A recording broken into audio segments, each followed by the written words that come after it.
This literature kit on Freak the Mighty by Rodman Philbrick shows students the value of others and that there's more to people than meets the eye.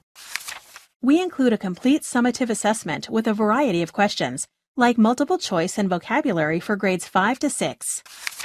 55 pages chocked full of before-you-read worksheets for each chapter section, along with vocabulary prompts to prepare your students for the reading, with rubrics, teacher guide, and author biography. Students will make judgments of the characters before getting to know them. Then, explore the concept of first impressions by explaining characters' actions towards each other. Recollect details from the text by completing sentences with the missing words.